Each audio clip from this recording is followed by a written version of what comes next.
Welcome to the First Unitarian Universalist Church of Houston. I'm the Reverend Dr. Colin Bosson, Senior Minister. And I'm delighted today to welcome to our Ministers Forum the Reverend Dr. Wil Gafney. She is the Right Reverend Sam B. Hulsey Professor of Hebrew Bible at Bright Divinity School. An Episcopal priest, she is canonically resident in the Diocese of North Texas.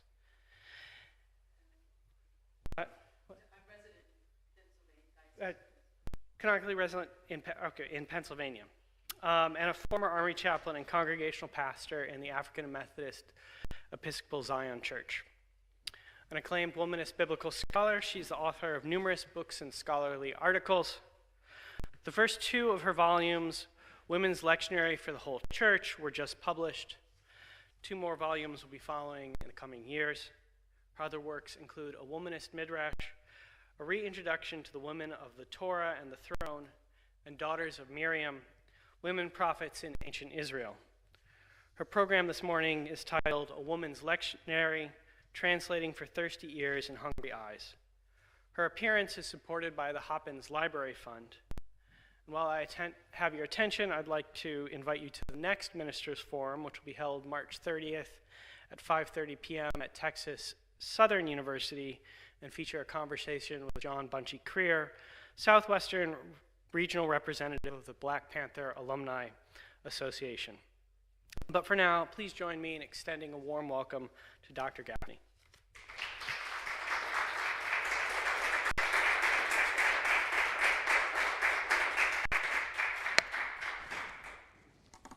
Thank you very much, Colin and Scott and Christian, for all your help today. Being an Episcopal priest is what I imagine being a lawyer is like, that you sort of have to pass the bar everywhere you are. So I am canonically resident in the Diocese of Pennsylvania, but I am licensed in the Diocese of North Texas. Lent is a hungry time, a season of physical and spiritual hunger, and a season of feasting on rough-hewn wilderness tables laden with the traditional spiritual disciplines, self-examination and repentance, prayer, fasting, and self-denial, study of the scriptures and meditation upon them, a banquet for the soul. But in conversations around the table, some of us have found ourselves going hungry with our years-long consumption of scriptural fare, hungry for stories about people like us, girls like us, women like us, non-binary folk like us. I began to quench my own hunger and thirst with the recipes I learned in divinity school and later graduate school, close reading of the biblical text, primarily in Hebrew, along with a decades-long practice of listening to the text in Hebrew, either at synagogue or on digital recordings. From the earliest days of my seminary formation, I was focused on women prophets, a topic that would see me to and through a PhD program and the publishing of my very first book, Daughters of Miriam, Women Prophets in Ancient Israel. And then a conversation with my doctoral advisor lit the fires of my sanctified imagination. Her work on a dictionary of women in all the canons of Scripture revealed some interesting tidbits. There are 1,426 names in the Hebrew Bible, 111 of which are women's names, roughly 9%. Though 70% of the 205 women's names in the scriptures are in the Hebrew Bible. She also discovered that the most common woman's name in the Hebrew Bible occurs more than Mary in the New Testament, yet virtually none of us were aware that there were so many women named Ma'akah. I determined to write and preach and teach about these women, and thus my volume, Womanist Midrash, was born, offering leaders, readers, and hearers a new reintroduction to the scriptures. Scriptures they may have thought they knew, through characters they might not have known, along with an emphasis on translation and what it reveals about the text behind the text that we may or may not know. All along, I was sitting in churches, listening to scripture readings, retranslating them in my head or in my mouth when reading aloud, or preaching, or reciting. I have been preparing my own translations from which to preach from the moment I knew enough Hebrew to do so. And then one day, and I should say also from the moment I knew enough Greek to do so, I taught myself Greek, which was something a scandal in my doctoral program, but they would have never known if they hadn't asked the right question. And then it was a thing, but it wasn't a thing before they knew. I was looking at preaching texts on the 16th of October in 2017 in the Episcopal Lectionary, and I despaired. I retweeted and Facebooked, what would it look like if women built a lectionary focusing on women's stories? And 70 times 7 people implored me to prepare such a lectionary. It would be a women's lectionary for the whole church. Now, for those who may not be familiar with lectionaries and their import in Christianity, it may be helpful to think of a lectionary as a calendar of preaching with pre-selected passages for every Sunday and every major festival or feast day throughout the Christian year. There are a number of lectionaries, but only 1 or 2 hold sway over the majority of Christians globally.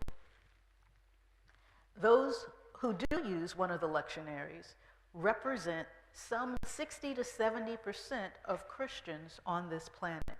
So most Christian congregants and most Christian clergy engage Scripture through the lectionary. That is the numerically dominant practice of Christianity. What I always have to explain to my students is that evangelicals and fundamentalists are newer, younger, smaller, but louder and overrepresented in the media. So their practices around Christianity represent a national and global minority practice.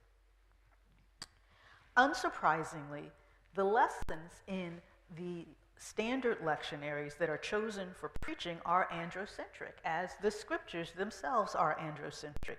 And yet, the lectionary of the Episcopal Church and the lectionary used by most Protestants, the Revised Common Lectionary, and the lectionary used by Roman Catholics, all manage to be even more androcentric than the scriptures.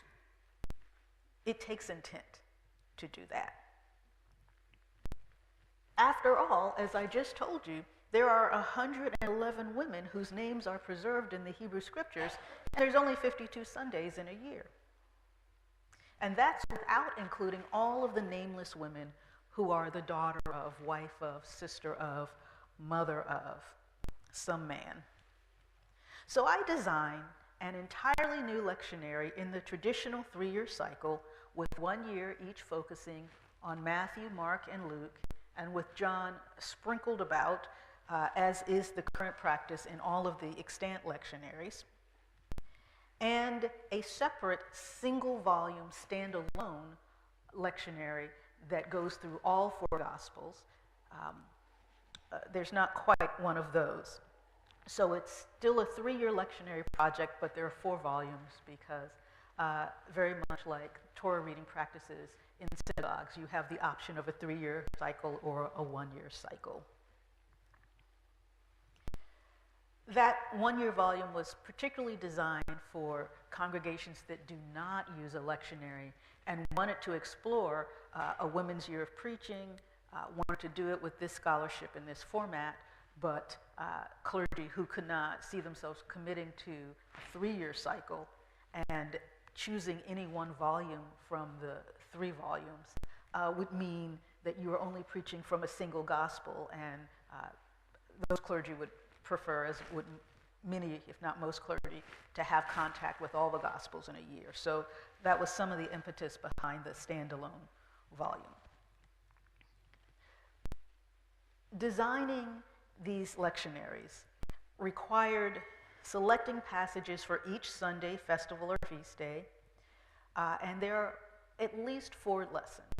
The first lesson is a Hebrew Bible lesson, with the exception of the season immediately following Pentecost, when the church tends to read Acts, the stories about the church growing and expanding. Because this is an Episcopal lectionary, or because I'm an Episcopal person, I use the deuterocanonical lessons sometimes. And since I know that all of the people who use the lectionary are not Episcopalians, when I do use a deuterocanonical first lesson, then I offer a second lesson from the Hebrew Bible so that they'll still have a text. So for example, one season I did maybe the whole, a set of lessons from the Book of Wisdom or something. And then I had to provide something else, Deuteronomy, I think I used. So you have a first lesson, then you have a psalm, then you have an epistle, then you have the gospel. And let me back up to the psalm.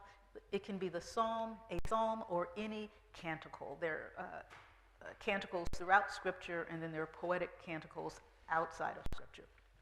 So we read 4 passages. So that meant for each of these 4 years, a set of 4 passages for each Sunday or a feast day like Ash Wednesday. Now, I began the selection process by privileging the Hebrew Bible and to a lesser extent the deuterocanonical texts, bearing in mind the gospel of the year and the liturgical season. So it starts as a juggling act. I began to search for texts with women that would tell those stories or cause us to reflect on them in a different way. In order to identify those texts, I generated a database using the Accordance Biblical software, which I highly recommend, and I owe them an endorsement. I got to type one of those out. I set up a massive Boolean search using their software for as many terms for women and girls as I could, and I list some of those in the introduction to the lectionaries. I looked for connecting themes across the Psalms and New Testaments. I always save the epistles for last. I barely believe the epistles are canonical, and that's sort of an increase in my belief about them. My normal position is that they're just simply not canonical for me. The epistles do not lend themselves well to writing about women if you don't want to focus on covering your hair or not, whether some man thinks you should preach or not, whether young widows should just get married and have more babies. You know, they're not giving us much to work with. Translations like the NRSV do a small bit of the gender expansive translation that I'll talk about shortly, and so they're continually expanding Adelphoi, which can be brothers and sisters, siblings. They make it brothers and sisters, and so by virtue of that, or sometimes they use believers, you can sort of say that there are women in all of these passages as addressees when they're addressed to the church, and the language of kinship is used. But the epistles are the last piece, and they don't always fit well, but if you're familiar with lectionaries, none of the lectionaries are really tightly woven all the way through. Now, I took into account patterns like the tradition of preaching through the life of David also in the season after Pentecost. Only when I did it, I went for all of David's interactions with women from rapine to slaughter, to sort of reframe him from being this romantic hero the way he's presented in a lot of Christian preaching and Sunday school. Similarly, for the great vigil of Easter, for those of you who are not familiar with that, it's a way to move into Easter. It should come at the end of Holy Saturday. It should come at like 11 o'clock at night. But congregations like to do things with children, and so sometimes they're having the great vigil of Easter at 6 o'clock in the afternoon, and because of the time change, the sun is still up. And I'm like, like a vampire. I can't do the great vigil of Easter until it's dark enough for me to leave a coffin. But so, you go through midnight and then you light the Paschal candle and go into service. The Ethiopian Orthodox do it right. They do it for like Holy Saturday service. They just go all the way through for like a 25, 26-hour service. All right, so in the Great Vigil of Easter, you're telling the Christian story as it's framed, and it usually starts with a creation narrative from Genesis and then goes to part of the Exodus story. So I keep the creation narrative because that's the front end. I take the Exodus lesson and I reframe it to put the prophet Miriam in the story. The traditional reading cuts her out. And then I focus on God's miraculous deliverance through women. So the rubric in the prayer book says, let us focus on God's mighty acts of salvation. And so I use Deborah and Judith and Rahab and Hagar. So all of the stories for the Great Vigil of Easter tell a story of God's deliverance, acts of salvation. They just happen to all be women, and so none of the rest of the traditional ones are in place. Translation is a critical aspect of the lectionary and of all my work. I've written on my practice of translation across the years and include an introduction to an overview of my translation principles and practices in a translator's appendix in Womanist Midrash. I also have a small section on translation in the introductory materials for each lectionary volume. This is so that the reader will know what I am doing and why I am doing it, unlike most standard mail-stream translation projects, including the Bibles many of you have in your homes or in your pews or digitally on your devices. The translation approach for this project is gender expansive. That means that when they're a collection of people like Israelites, that I will say the women, children, and men of Israel, so that every place women are represented in a collective. And as someone who teaches biblical Hebrew, it's important to recognize that the common plural is not as it has been taught for the last 1,500 years, if not more in terms of English instruction, is not a masculine plural, because it can be 50 women and 50 men, 99 women and 1 man, 100 men. But also, like English, it can be used across the gender line. The word guy normatively means a male-identified person. But if I say to 2 of my female-identified students, hey, you guys, stay after class, I want to talk to you, I'm using male language, but the subjects are not male. And that happens in biblical Hebrew, for example, that Naomi uses this common plural that used to be called the male plural, that a lot of men still call the masculine plural, when she talks to Ruth and Orpah. So I take those plurals and I expand them. Similarly, in the New Testament, when a crowd is around Jesus, it will be a crowd of women, children, and men. So that's one level of expansive. Another level is I take lineage language, like the God of Jacob, back it up to his mother, and it becomes the God of Rebekah's lineage.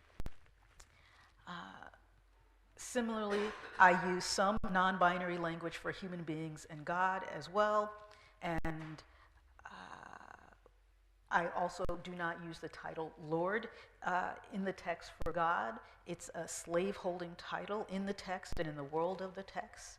I have an expansive collection of divine names to render the unpronounceable name of God, like Wisdom of the Ages, Fount of Creation, Womb of Life, Fire of Sinai, drawing on the translations of Rabbi Dr. Joel Rosenberg, who contributed significantly to the Siddur, the prayer book of Reconstructing Judaism, formerly Reconstructionist Judaism. Further, in the Psalms, I only use female pronouns for God because so many Christians have a practice of praying the Psalms as a daily practice or Lenten practice, and don't have the experience of using feminine God language, I also do it to help disrupt masculine images of God.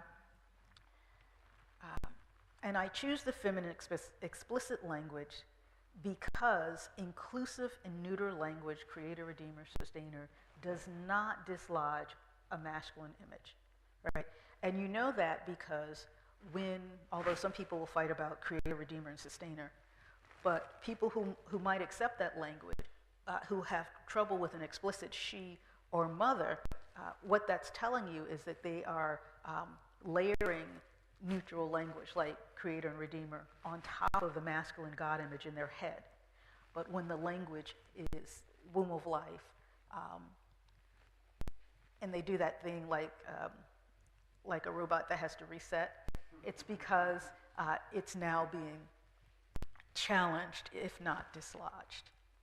In addition, some of my particular concerns are anti-blackness and white supremacy in biblical interpretation. Thus, I modulate language around blackness and darkness to less binary, easily racialized terms such as shadow and gloom. I address anti-Semitism in the New Testament and its interpretation. Here, I modulate the expressions "the Jews" in such a way to indicate that the Jewishness of all those folk present in the narrative, and when it indicates ethnic or geographical identity, specifying the Judeans. From the lectionary introduction, a final word about gendered language. As a women's lectionary, this project specifically and intentionally makes women visible in these lectionary texts. This will inevitably seem strange to some hearers and readers. Some will find it welcome and a signifier of inclusion. Some will find it discordant. And I invite those to think deeply about what that discomfiture signifies.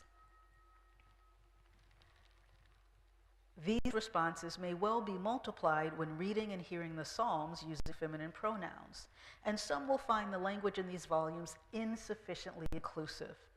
This language, my language, like all language, is simply inadequate to express the fullness of God in and beyond the world, or even in human creation. A women's lectionary for the whole church is ultimately a biblical literacy project. My hope is that my church and its churches and other readers and hearers will become more biblically literate. I am a biblical studies professor after all. My hope is also that our preaching will become richer, more varied, and more inclusive, and that people will be drawn more deeply into the study of the text and ultimately deeper into the relationship with the God who can be found in and through the text. The lectionary is also a theological project asking, are the claims we make about God with reference to male characters true for female characters? For example, is God the God of Abraham, Isaac, and Jacob? Yes, according to the text. We could also make a strong argument that God is the God of Hagar and Sarah. And when I ask my students or adults that I'm teaching in forums, can you supply the women that go along with Abraham, Isaac, and Jacob? We also get the robot reset. And people are not able to say simply Hagar, Sarah, Keturah, Rebecca, Rachel, Leah, Bilhah, and Zilpah. But when we put those names on the board, we're talking about polygamy, we're talking about forced surrogacy, we're talking about enslavement, and it's not a neat linear story. So would those women say that God is their God? Hagar, yes. Sarah, yes. But is God the God of Rebecca, who took the family idols with her into marriage? And what would the enslaved, raped, and forcibly impregnated women Bilhah and Zilpah say? What is their testimony? What will we learn about God looking through their eyes and listening to their voices when we can find them? How does adding their witness shape how we understand the sacred stories? When we add Hagar, Sarah, Rebecca, Rachel, Leah, Bilhah, Zilpah, and Keturah to the formula of faith, we have to talk about polygamy, incest, enslavement, and forcible surrogacy. Is all of that God? Is it irrelevant to God as long as covenants get made and kept? Telling all the stories means we will have to reevaluate theologies that are far too simple to address the complexity of the text or the world. It means preachers will have to work harder to tell a story of good news, if there is one to be had, and reckon and wrestle with the texts that offer a hard or even horrifying word as a potential locus of revelation. More than that, all of these characters are part of a sacred text through which God speaks and speaks to us of God. So let's take a look at what this looks like in the Women's Lectionary. So I'd like to start with year W. W is the standalone year, and so I gave it year for the Women's Lectionary, Year of Preaching Through Women. Advent, the 4 weeks before Christmas, I decided in this year that there would be a theme focusing on Annunciation, divine Annunciation, where God appears to a character and says, you know, your descendants are going to be as numerous as the stars or the sand. As it happens, there are 4 women in the Hebrew Bible who receive Annunciations. There are 4 weeks of Advent. That was a perfect match. I chose Annunciation because it is a significant part of the Christmas story that's going to follow the Annunciation of the angel Gabriel to Miriam of Nazareth. And so we do them in canonical order, Hagar, and then Sarah, and then Samson's mother, and then Hannah. With this one,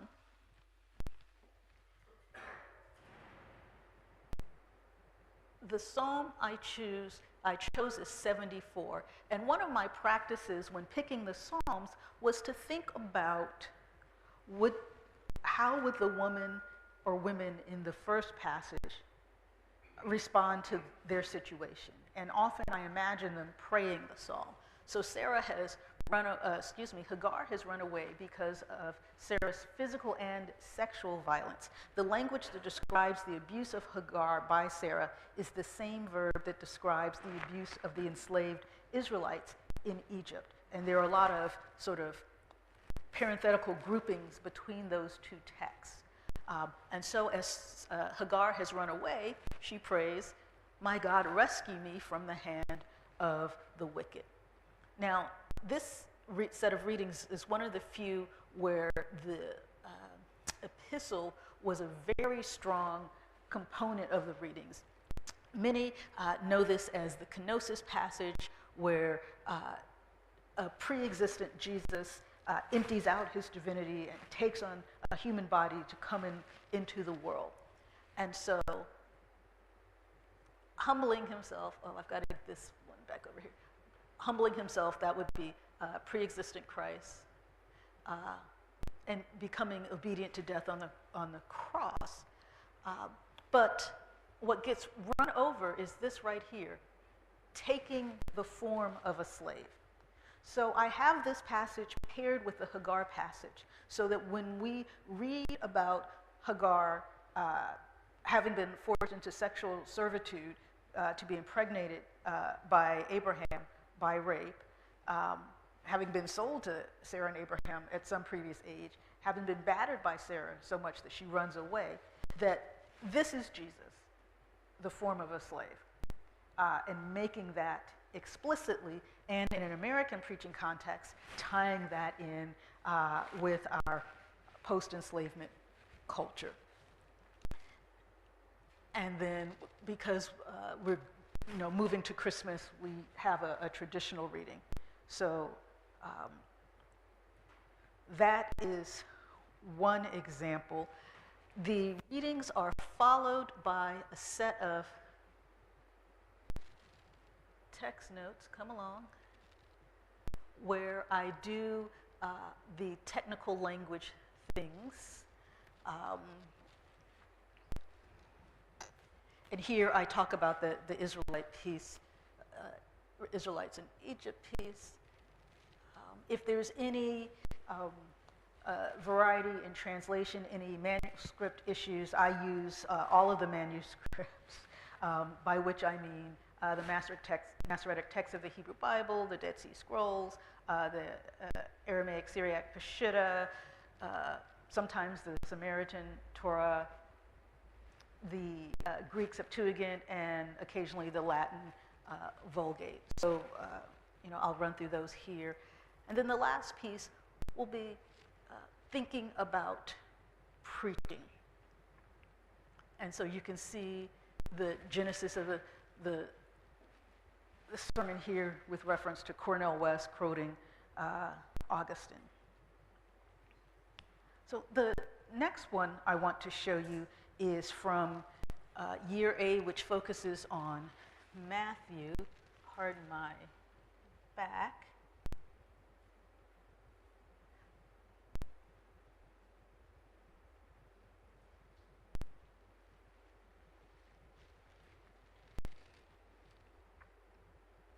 And I use here, for the genealogy of Matthew that goes to Jesus, I use a publicly available, you can find it on the interwebs and download it, a regendered genealogy by Patricia Ann Ware. And what she does is she takes the characters we know and the mothers we know, and she puts them in the Matthew genealogy. And then there's space for the mothers who are unknown. And so I use this as my reading for that day, and of course, congregations can do whatever it is that they were like. Also in Year A, I want to take you to a set of readings for Lent.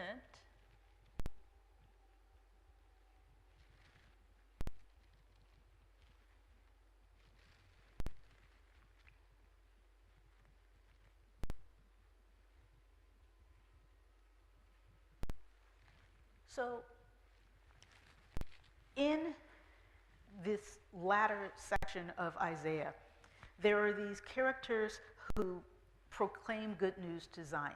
And grammatically, one is masculine and male, one is feminine and female. And the feminine one can either be, in some cases, the city Jerusalem or a woman prophet speaking to Jerusalem, because there's this little feature of the language where Bat Zion can either mean daughter Zion, that is, you, city Jerusalem, you preach good news, God's going to come and save you, or it can mean daughter of Zion, you, a woman prophet from Jerusalem, tell Jerusalem, good news, God is on the way. Those translations are both perfectly legitimate. And so there's some reasons to read this as a woman prophet. There's a little piece in Micah, some scholarly things. But so that's why. And when you look at all of the translations, like from the King James to the CEB to the NRSV, that they are all about 50-50. Many of the ones that you might think of as being older and even more androcentric read this as a woman.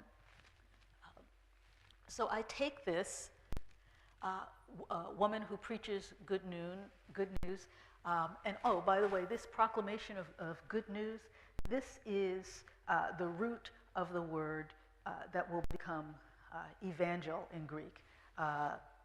Mibaslarot, habasara, is the good news, that which is proclaimed, and in the Greek version of the scriptures, the Septuagint, this is euangelame zomenos, the feminine plural, right? And so there's a little bit of irony that there's going to be all of these conversations about can women preach the gospel, right? When the very word for preaching good news comes from this practice in Hebrew culture to be one of those people who proclaims good news, that was women's work. That's the work of the town crier. That women responded after battle, hopefully good news, occasionally bad news. But that cultural practice was a women's cultural practice, and that's the cultural practice that became proclaiming good news in terms of the story of Jesus. So in Psalm 68, we have, we have this good news proclaimed to Zion. And here's one of the very few places where I use female pronouns in the first lesson, because it just fit better. It also was euphonous. It sounded better. The assonance, she will feed her flock like a shepherd. She will gather the lambs in her arms and carry them in her bosom and gently lead the mother sheep. That just worked better. So in this passage of Psalm 64, where God is the mother of widows and orphans and defender of widows. Now, there's a little cheek in this translation because obviously it said father of orphans, and I have notes there. But the definition of an orphan in biblical Hebrew culture is to be fatherless. That's why there's all those passages about caring for widow and orphan. They're widows with orphans because the father's gone, right? So orphans are not lacking two parents. I always tell my students, you have to know the cultural context of the passage and not make the assumptions that come out of your Western, largely Western interpreted context, such as that an orphan has no parents. So by saying God is mother of orphans, it's not only reversing it for this project, but it's also undoing this thing that, if you don't have a father, the game is over, right? So then the psalm gets to this piece in verse 10, where there are some churches where I'd say, pull out your Bibles and look at that. I don't know how that would work in this congregation. But so here's how this has been translated across time. This is the King James Version. The Lord gave the word, great was the company of those that published it. Here's the NRSV. The Lord gives the command, great is the company of those who bore the tidings. Here is the Common English Bible, CEB. My Lord gives the command, many messengers are bringing good news. They messed up on the Adonai there. That was not good. The JPS, Jewish Publication Society, the Lord gives the command, the women who bring the news are a great host. It's because it's that feminine participle that I was just telling you about, the women who bring good news. So even when the word women is not there, because the ending, just like the double S on actress, right? If we say, I saw actors at the restaurant, famous actors, well, they could have any gender composition. But if I said, I saw several actresses, by virtue of that suffix, you know that I mean female embodied or female presenting people, because that's what that language currently means. Check with me in 5 years, right? So this is using that form. And of course, I also make the women explicit. So think about that English readers in all of these biblical traditions cannot see behind this text that not only is this women who are providing the good news, but only women. There are no men in this group. Now, if you're familiar with Handel's Messiah, the line about the company of preachers comes from this text. And there's a professor who was at Duke when I was there for my PhD, Dick Lisher, who has a book on homiletics on preaching called Company of Preachers. And I looked at it. I said, why are there men preachers in here? He said, Harold. And I said, but you're using this verse, which is about women preachers. There's no men preachers in that, right? And he didn't know. But so how quickly we go from women preachers to exclusively male preachers based on a text about women preachers. Another passage. Oh, this spot with the numbers is really tiny down here.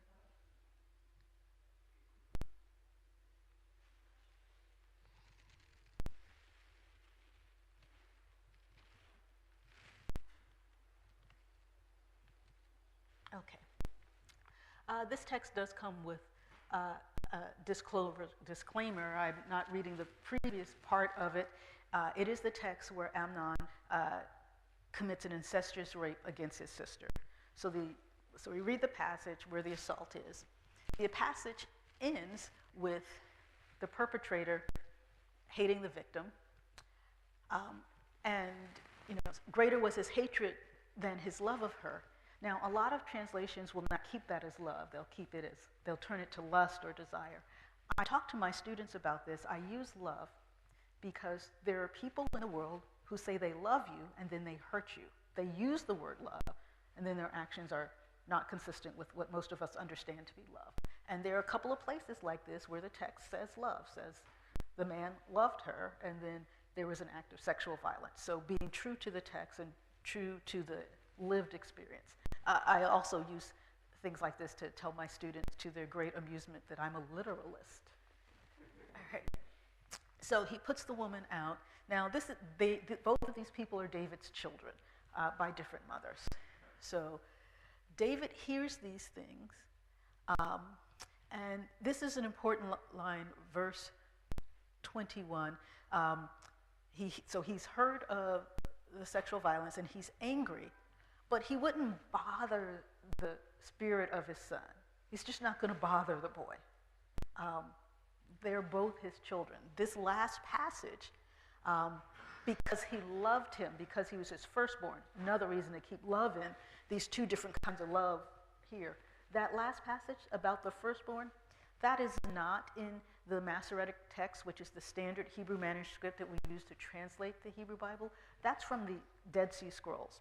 And here's why the Dead Sea Scrolls are important in one sentence. They are the oldest and most complete manuscripts of the Hebrew Bible.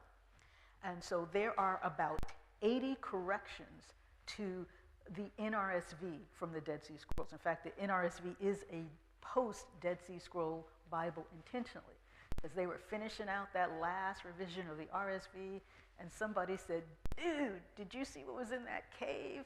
And they're like, oh, we got to start all over again. More than half of those corrections are in the book of Samuel, which is really quite messy. So he's not going to do anything about the rape because that's his boy and he loves him. So what is Tamar going to pray? Now, many of you may know, or some of you may know, the Lord is my light and my salvation is like a praise song or something. But as I looked at it, when evildoers advance against me to devour my flesh, that immediately spoke to me of the violence she endured. That not holding on to a sense of strength, that even if these violent things happen, that she is not letting go of the strength of her heart. Her heart shall not fear. Whether it's one person, whether it's a war, the request to live in the presence of God, in the space of God, because living in the palace with her daddy is not doing it. God will shield her because nobody else will. And then the line, I don't remember what verse it is. Maybe it's further down. Yes. If my mother and father forsake me, David has forsaken her. So I now hear this psalm in a completely different way by virtue of pairing it with the story of that assault. And sometimes the language about sexual conduct in the New Testament can be very problematic. It can be preachy, it can be very judgmental, and it can cut off some possibilities for flourishing, for having a healthy sense of your humanity, part of which is your sexuality as a gift of God. The idea that your body and flesh are bad and your spirit are good, and we got to try to keep them separate. It's a lot of Greek philosophical stuff. But so I actually take advantage of these texts by using them to convict the people, mostly men, who are committing sexual violence and atrocity. Here, David's son, but in other places, David himself. So, so here's a critique of sexual immoral people, but the Matthew gospel, I apply it. I use the least of these. When did you see me in the least of these? When did you see me in prison? When did you see me hungry? When did you see me naked? Well, it's not just that. Whatever you have done to the least of these, you have done to me. So that we can then center the sexual violence, and that can be an opportunity for preaching. All right. I'm going to take you to the great vigil of Easter now that I told you about. Working with two screens is always fun. I lost my, oh, here it is. Trying to keep the second cursor.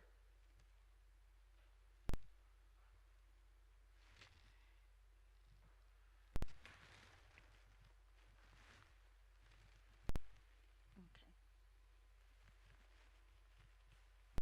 All right. So I told you about the Genesis passage. And each Hebrew Bible lesson has its own canticle or hymnic passage. So you read the Hebrew Bible lesson and you read one of the more musical passages, like a psalm. So the salvation of Hagar and Ishmael.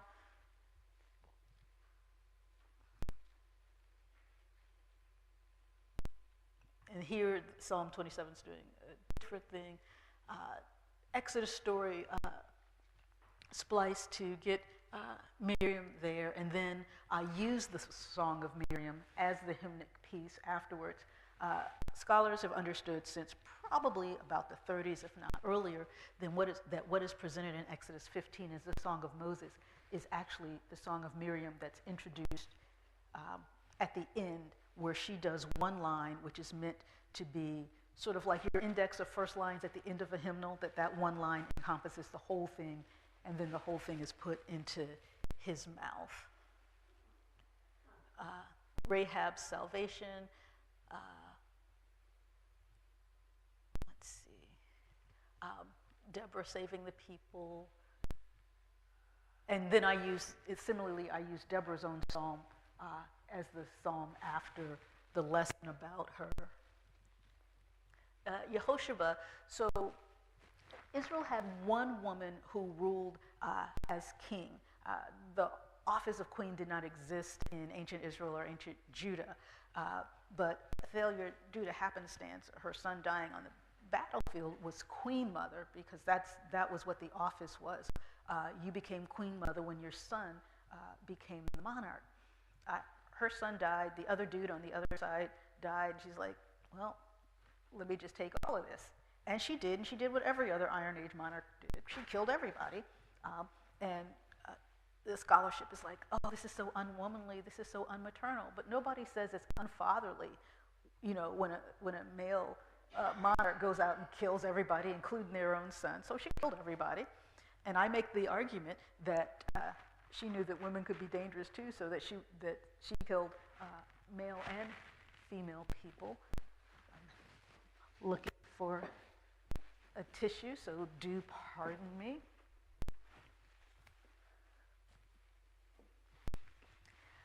But they miss a baby, and this enslaved woman, I also use the language of slavery normatively, because that is the language in the Bible, in the scriptures. Servants really don't exist. If they can sell you, maim you, brand you, reproduce with you against your will, keep your children when they set you free, use you to breed other children, that's not servitude. That's not a maid, that's a slave. So I use the language of slave, and so this enslaved woman saves this baby, who then is able to reestablish the line of Judah, which, as many of you know, will then go on and be the ancestry of Jesus. So I do them, and Judith, one of my all-time favorites, and I use Judith's own psalm as well at the end there. So there is no reason that one cannot tell the stories of the deliverance of God with women. I'm going to end with the section on naming God that I invite people to use in the sermons and liturgy that they will craft. I'm going to go to this one. And it's going to be...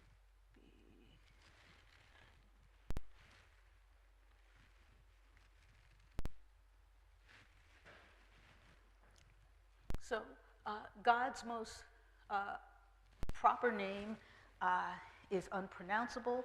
It is unknown in that the vowels are not known.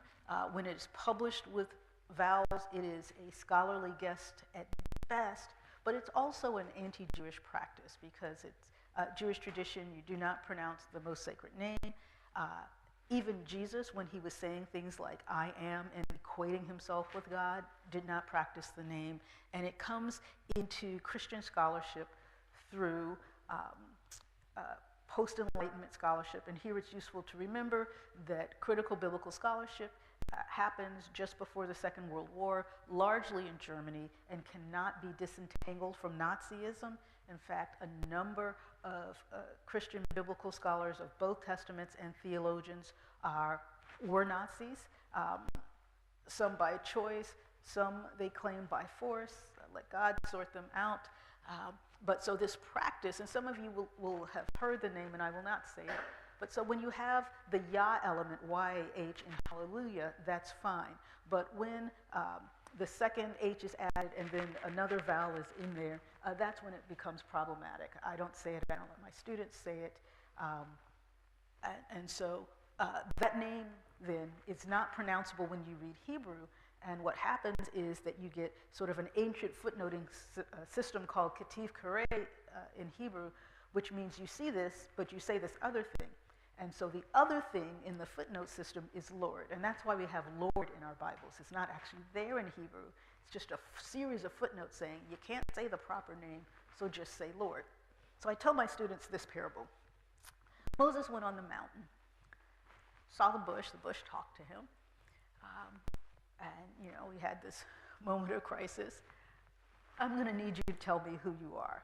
Because if I go down there and say I was talking to a talking bush, it is not going to go well. The God of your ancestors, that's great. There's a lot of gods. Could you be more specific, right? And God says, Bivrit, Eya Asher Eya, I am that I am, or I will be what I will be. Also that middle word, I am who, what, which, all of that's in there. So it's a lovely fluid expression. And then I say in my parable, and Moses went down there and he said his name is the Lord. Well, that's not exactly what happens. Also in Hebrew, I am is gender inclusive. It is not in the binary system, so it's even more problematic. So instead of saying the divine name or saying Lord, which is not going to happen in anything I've ever written, academically, one can use the four letters YHWH, but here are things to say instead of saying the Lord.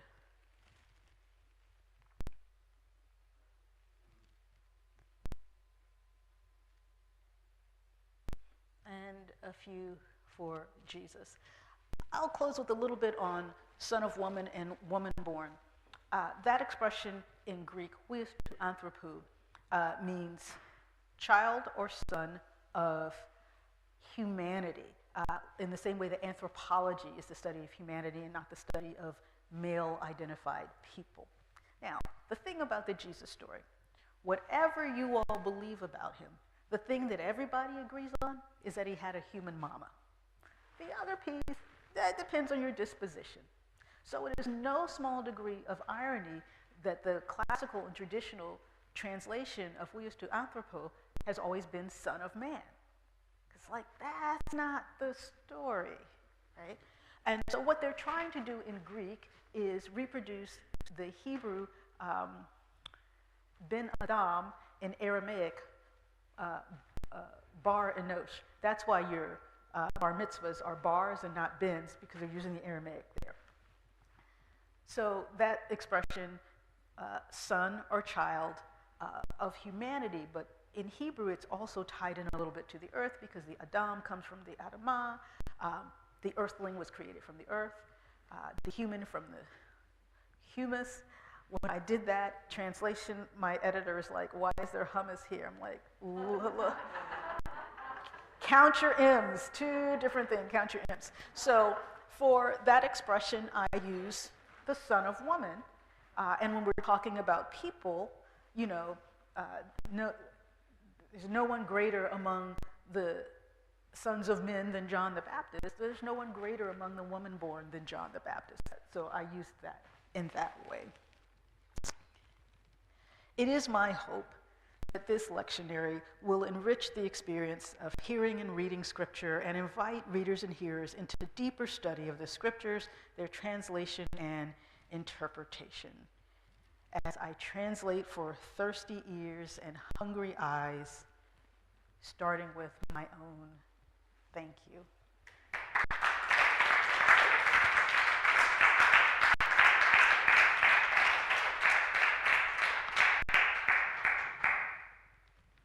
Now, I don't know where we are in time, but I'm certainly happy to chat until somebody brings one of those shepherd crooks and hauls me off.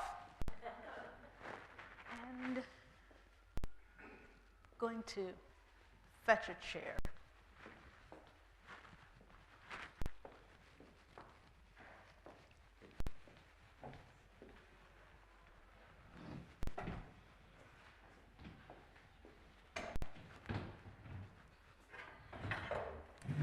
Well, I'm going to try to fetch a chair. I'm just going to rumble over here.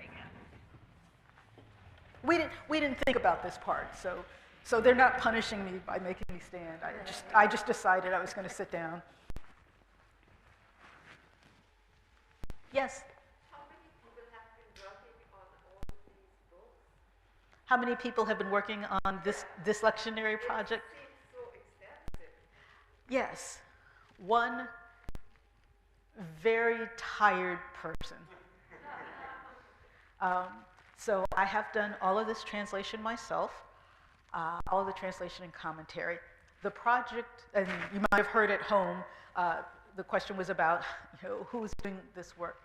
The project did begin with an early collaborator, and some of the shape of the Psalms represents their work, but we separated early in the project. So I do have an acknowledgement for them.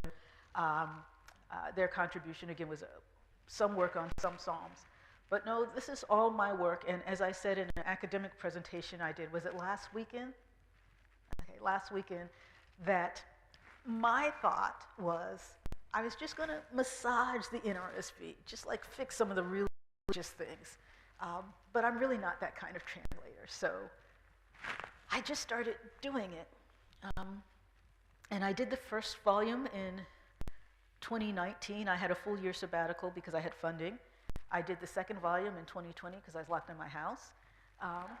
And I'm working on year B. I'm in the middle of Epiphany, which is the season after Christmas, before Lent. So I am about Epiphany 4, so 4 weeks after Christmas. And remember, Christmas is a season, not a day. So you know the thing about the 12 days of Christmas, we have a 12-day series of Christmas, which includes Christmas and 2 Sundays, and then the 4 weeks of Epiphany. So that's where I am on the next one. Yes, please. First, I'd like to compliment you on the women's lectionary, because a woman's perspective in the Bible is long needed. From a lot of the reading, and you mentioned this as well, that women are often portrayed as bearers of children, slaves, very much without a voice. You mentioned, there's one role which is kind of sexual, inferior. You mentioned the women's prophets, which in all my Christian Bible teaching, we never talked about women prophets because they were too insignificant.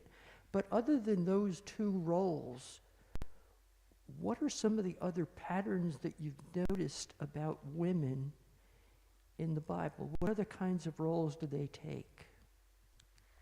So on the one hand, that is almost too long a question to answer. So let me start by recommending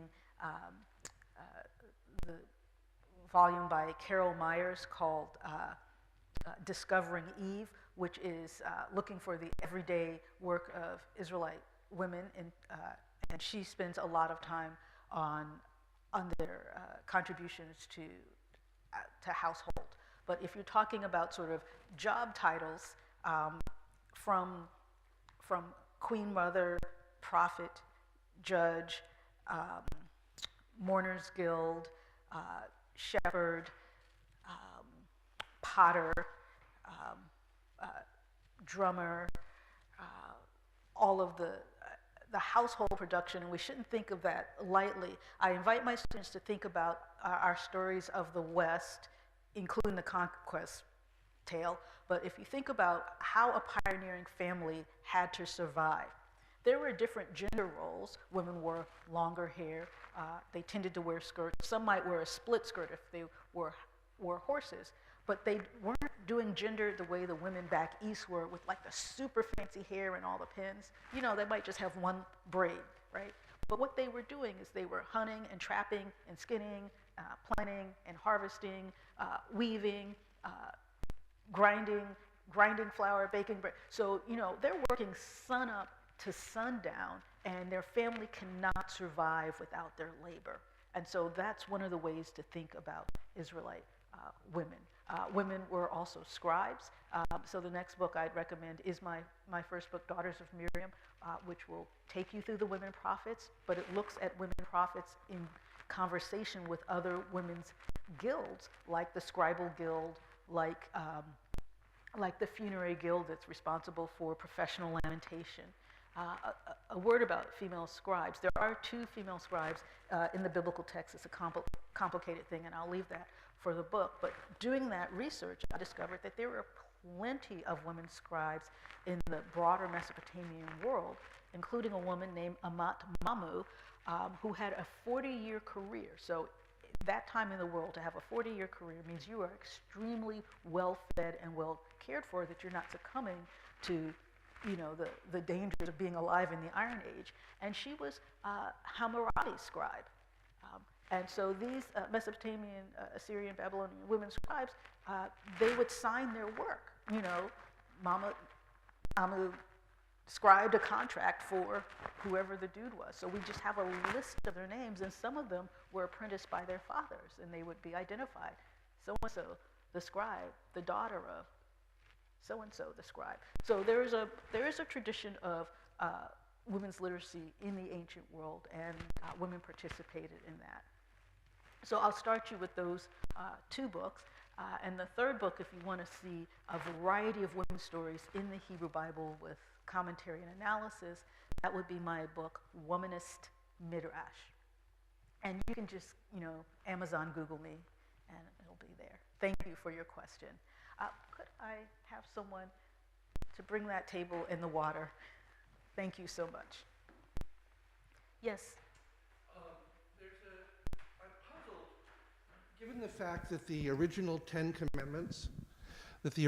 Commandments came out of Sinai, and after the enslavement of the Israelites, and the escape from that enslavement, and the 40 years in the desert and all of that stuff,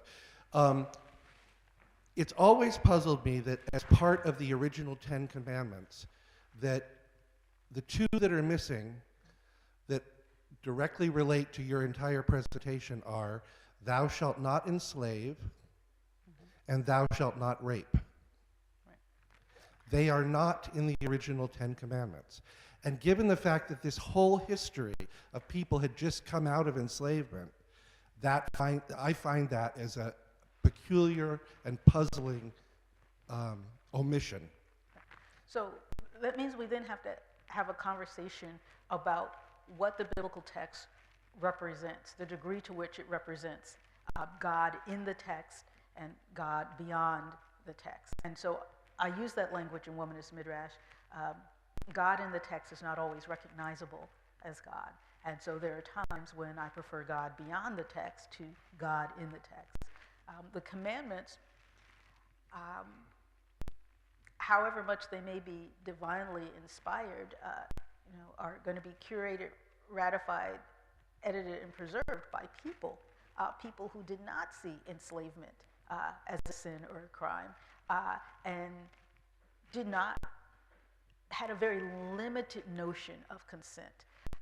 There is one small passage that if an engaged girl, only because she's really in some ways property, I don't like the language of property, but because of the contractual system, because she belongs to her fiance, if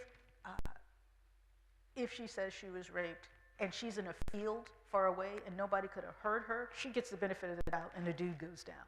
But if somebody could have heard her, she gets no benefit. Then, so there's at least a notion of consent that she might have, said no or struggled.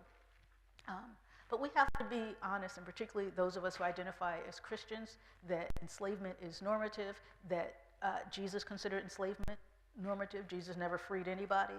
Jesus never preached against slavery, and he used it normatively in his teaching examples. I've had this conversation in presentations before.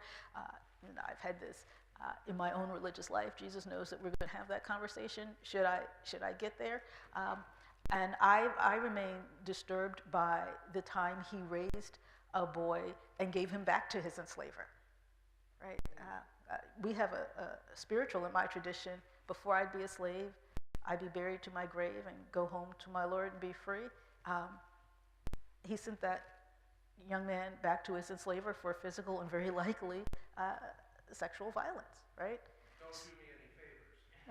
Yeah. So the normalization of enslavement is across the canon, and those of us who teach and interpret the text have to wrestle with it.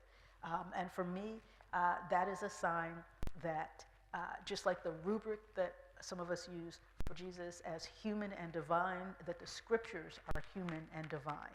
And what I tell my students who come from a tradition where there's nothing human about the scriptures, that they are all divine, like, well, one, that's the Quran, and even there's trouble with that, but that you're making the scriptures an idol, bibliolatry. Because if you say Jesus is human and divine, and then the scriptures are all divine with no humanity, you have a construct where the scriptures are more divine than Jesus. And they're like, no, but that's not what I meant. What I meant. I was like, that's how theology works. You have to, work through the consequences.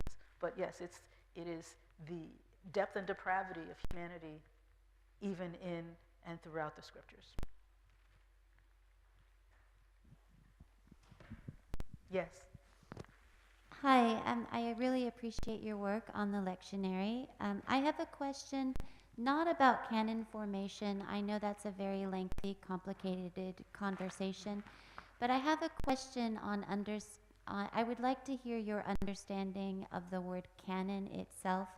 So when I think of all of these names and I think of gender, how do you see it binding with the word canon? I know the general sense of what canon means, but is there a deeper understanding of that word? Or if we were to look up etymologically what canon means, what in my mind are we binding to with that word canon?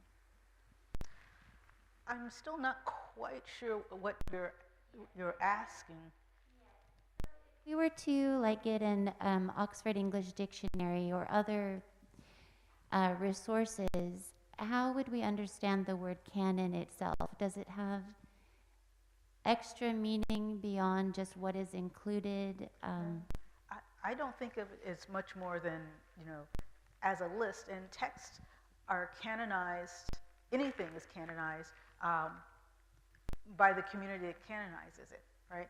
So that if something is your scripture, you might respect someone else's tradition and treat their sacred book appropriately, but it's not canonical for you. Right? It doesn't have that meaning for you. So it's the community that canonizes. In terms of of gender, I don't really think of a gendered canon or a women's canon, because none of these texts are in isolation. There are all kinds of people in the texts that I'm focusing on. So I don't know that canon applies particularly in that way. I will say, as an Episcopalian, I have an 80-book canon, as do the majority of Christians on this planet. The 66-book Bible is the newest and shortest. In English, it only comes out in 1782. In some ways, it's a product of the American Revolution, that we were fighting the head of the church, and when we needed Bibles, we couldn't exactly ask them for them in between cannonballs. And so when Bibles were printed in what would become the United States for the first time, that Bible done by the Aikens Publishing House in Philadelphia, published by a woman. She'd also published the first copy of the Septuagint here in the United States. Pardon me while I geek out on this.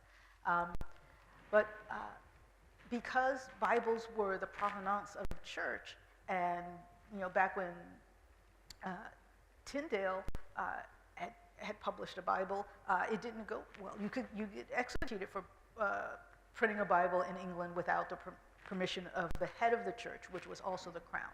Well, we didn't have a head of church yet. We were not doing national church, so they wrote to the Continental Congress, got it approved, and so that remains the only Bible that has ever been approved by an act of a Congress here.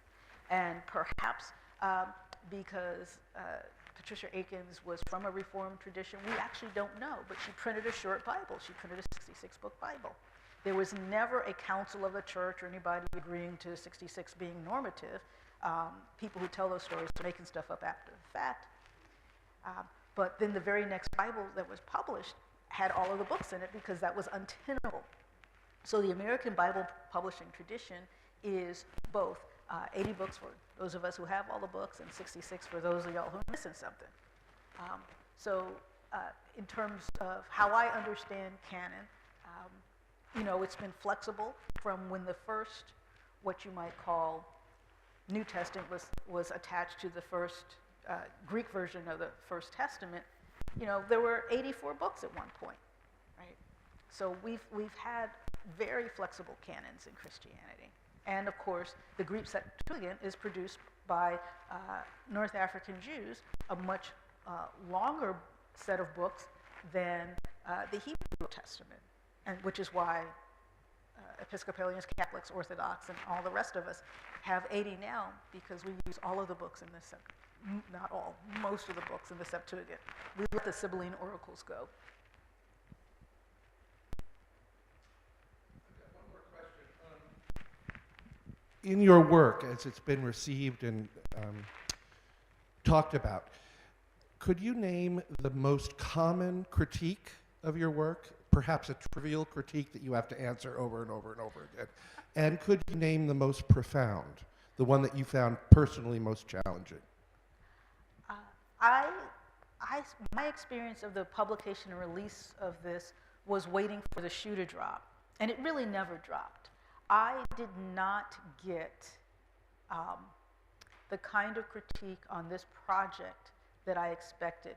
For people who might know me beyond this context, I'm very present on social media, and just by virtue of being a black woman in public space with a voice and opinion and a biblical scholar, I get hate mail. I had to call the FBI on one thing. I get the people who handwrite me, "Sister, you don't understand the Bible. Let me explain it to you in 5 handwriting pages." Vile emails. So I get that. But I didn't get anything in regards to this project. During the consultation phase, this project was in part underwritten by All Saints Episcopal Church in Pasadena, California, which is a multi-ethnic, multinational, richly diverse congregation. And we set up a consulting group for me to be specifically in conversation with LGBTQIA folk, focusing on non-binary folk, trans folk, and femme gay men. And so as we worked through some of the language, that's where my concerns were really heightened around, well, first, presented as their concerns, adopted as mine, around the tension in doing a project focusing on women, which is a binary paradigm, in a world that is more than binary. And so that is a constructive criticism, and so looking more at the places where I can use more non-binary language and inviting whoever my successor will be to lean more heavily into language, recognizing that I'm to some degree limited by my embodiment, my experience, my privilege. So that is the serious and profound critique with which I live and wrestle and keep in mind as I translate. But I've not had I've not had a trivial one, and I haven't had much critique beyond that.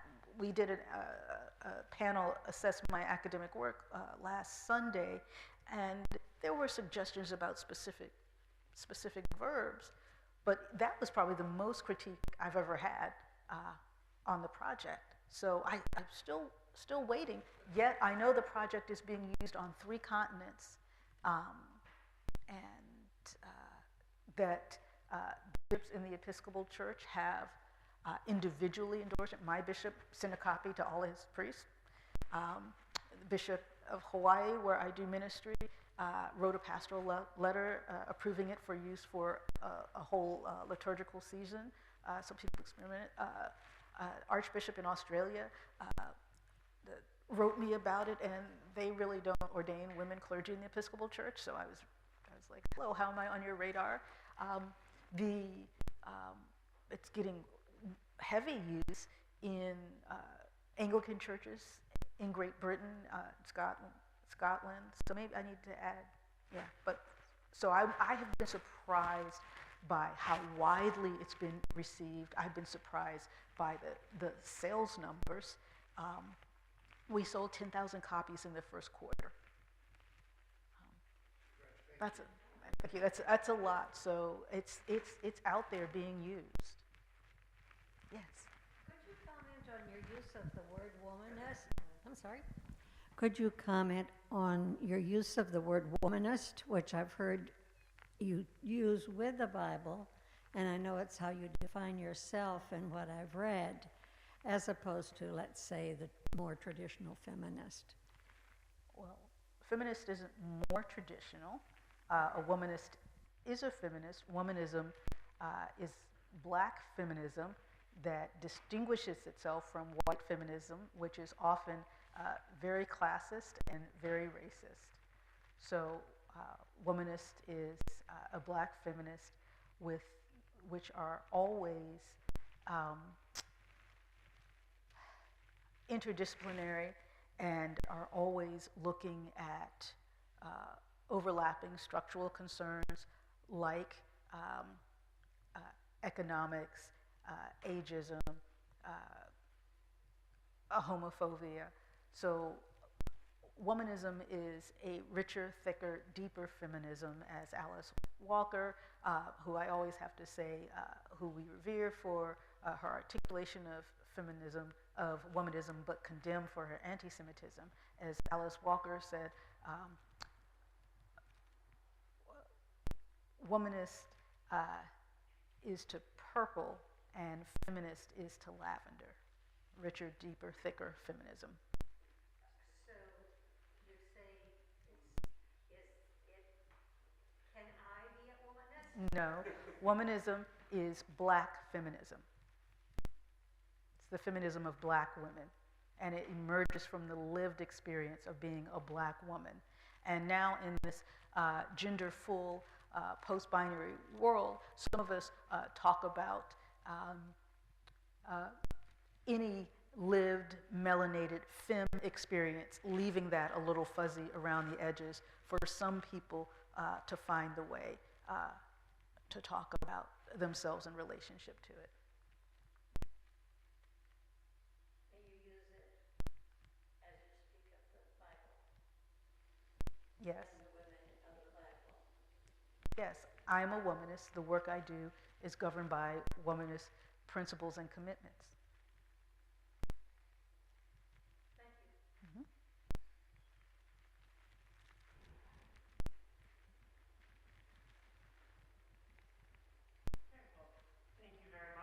Thank you all.